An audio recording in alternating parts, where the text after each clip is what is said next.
A paz de Jesus. Padrão. Então o negócio é a ovelha negra, às vezes. Capítulo 4 do Evangelho de Mateus. Desencarnam cães, gatos, cavalos. É que mudou-se para a pequena cidade onde moravam. É permitido ao espírito escolher a família onde vai reencarnar?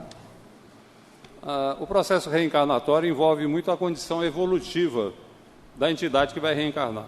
For um espírito evoluído, ele planeja a sua reencarnação, escolhe onde ele vai reencarnar, ele faz todo um projeto, porque ele tem livre-arbítrio facultado pela sua condição evolutiva. Agora, espíritos de mediana evolução ou espíritos mais atrasados não têm nem condições para definir onde vão reencarnar, em que família vão estar situados. Daí, mentores espirituais é que fazem o planejamento. Não, você vai ficar melhor nessa família, fazem um encaminhamento, tanto quanto possível, ele vai reencarnar no seio de família, da sua família espiritual, reencarnada, né? De membros da sua família espiritual. Bem, é a mesma pergunta, se todas as famílias, sem exceção, são planejadas no plano espiritual. O que ocorre no caso de um abandono dos filhos? A adoção também foi planejado na espiritualidade? Aí são questões que é muito difícil nós respondermos, porque depende de uma série de fatores. Às vezes, realmente, um espírito reencarnou num seio de determinada família que deveria cuidar dele, né? Era a responsabilidade da família. De repente, a família, por uma série de circunstâncias, até alegando incapacidade de cuidar da criança, acaba abandonando a criança. Isso acontece muito com mães que deixam a criança na maternidade, por exemplo, né? A gente vê frequentemente casos dessa natureza. Aí não dá para dizermos se essa criança que foi abandonada deveria ter ficado com a mãe e a mãe simplesmente abandonou, ou se essa criança estava realmente destinada a um casal que deveria acolhê-la por vias indiretas, já que a esposa não tinha condições para receber o filho. Então não dá para definir se é um caso ou outro, porque os dois casos podem acontecer. Há casos terríveis, inclusive, envolvendo a reencarnação de espíritos, que acabam abandonados por aqueles que assumiram o compromisso de cuidar deles. O André Luiz, por exemplo, tem um caso muito interessante que ele relata de um espírito que reencarnou. Ele tinha a responsabilidade de cuidar de 5 crianças. E as circunstâncias foram se movimentando de forma que essas 5 crianças viessem cair nas suas mãos. A coisa foi mais ou menos assim. Ele nasceu, o pai teve um segundo casamento, a primeira esposa, a mãe dele faleceu, o pai teve um segundo casamento, desse segundo casamento nasceram 5 crianças. Essas crianças deveriam ficar sob a responsabilidade do irmão, o pai de pai, que era o compromisso que ele assumiu perante a espiritualidade. No entanto, o que aconteceu? O pai acabou falecendo, a madrasta também faleceu, e de acordo com aquilo que tinha sido planejado pela espiritualidade, os 5 espíritos, as 5 crianças, ficaram sob sua responsabilidade. Agora, o que aconteceu? Ele simplesmente abandonou as crianças que foram parar num asilo e ficaram ao Deus dará. Deixaram de receber aquele cuidado, aquela orientação, que ele assumira o compromisso de exercitar em favor das crianças.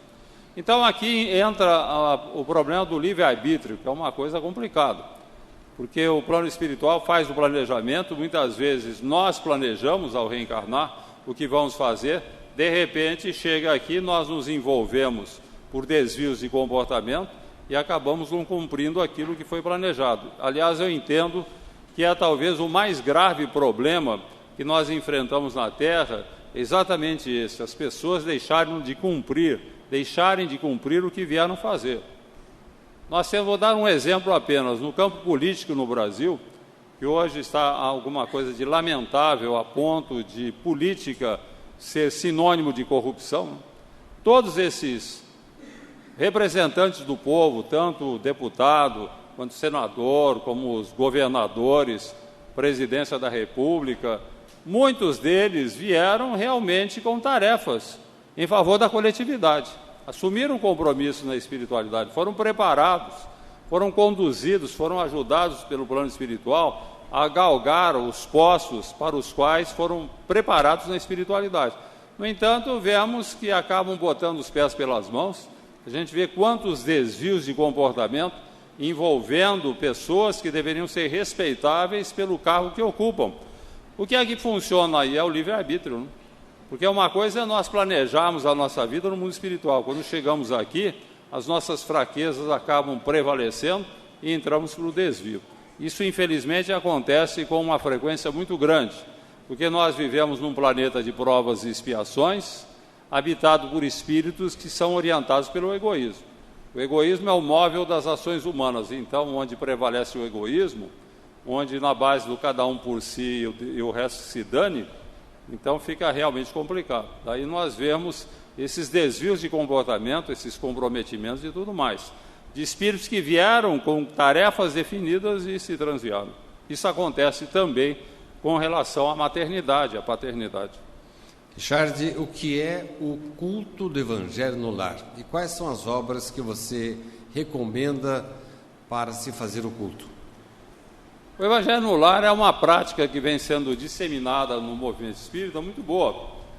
E ela é constituída da reunião da família uma vez por semana, em horário definido, para estudar o Evangelho. É simplesmente isso. Então, no horário certo, no dia da semana, reúnem-se os membros da família, ou a maior parte, ou aqueles que queiram participar. Faz-se uma leitura, uma prece de abertura, uma leitura de uma obra de cunho evangélico, pode ser uma obra espírita com interpretação do Evangelho. Fazemos vibrações em benefício de pessoas necessitadas, quer dizer, fazer uma prece por pessoas carentes. Coloca-se uma garrafa de água para ser fluidificado ou magnetizado pelos espíritos, ao final todos tomam, fazemos uma prece de encerramento. Isso dura mais ou menos meia hora, 40 minutos, no máximo 1 hora, na medida em que a família esteja disposta a trocar ideias em torno do Evangelho. Assim como uma discussão, uma briga, um desentendimento no lar, e palavrões e xingamentos, tudo isso abre as portas às influências espirituais negativas, a obsessores que tomam de assalto a casa, um Evangelho no lar abre as portas aos benfeitores espirituais, que vem fazer uma higienização do ambiente, que vem afastar influências negativas, que vem nos ajudar. E, sobretudo, o que eu acho importante no Evangelho no lar é trazer Jesus para o cotidiano. Eu já tenho comentado isso aqui, eu acho uma coisa incrível, não apenas católico, espírita, evangélico, nós podemos notar que, normalmente, as pessoas têm um certo constrangimento em comentar as lições de Jesus ou falar de Jesus fora do círculo religioso. A gente tem constrangimento.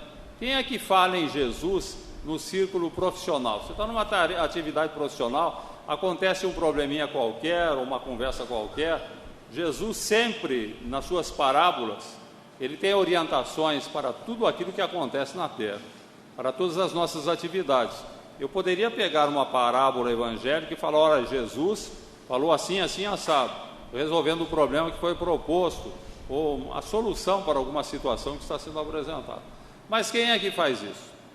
Quem é que na vida social, entre os amigos, lembra de falar de Jesus? Até no lar nós temos constrangimento, porque nós não estamos habituados.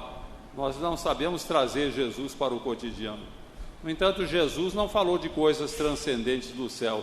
Ele falou das coisas da terra. Todas as lições de Jesus estão relacionadas com o que acontece aqui na terra, com as nossas necessidades, com as nossas atividades. Quem fala do mundo espiritual é o Espiritismo. Jesus falou de coisas da terra. Então, como é que eu posso vivenciar o Evangelho se eu não estou habituado ao Evangelho no cotidiano? Fica difícil. Eu lembrar do Evangelho quando estou no centro espírita, na Igreja Católica, no templo protestante, daí no dia a dia nós esquecemos de cumprir aquilo que Jesus veio nos ensinar. Até porque muita gente não tem nenhuma visão, um conhecimento mais largo sobre o Evangelho, de forma a lhe permitir que nas variadas situações possa situar-se à luz do Evangelho. Então o Evangelho no lar é um recurso muito bom nesse particular. Ali vamos conversar sobre o Evangelho, vamos trazer Jesus para o cotidiano. É uma prática muito boa, muito produtiva, que infelizmente muita gente não se lembrou ainda de fazer o seu evangelho no lar, né? Reunir a família, conversar sobre Jesus.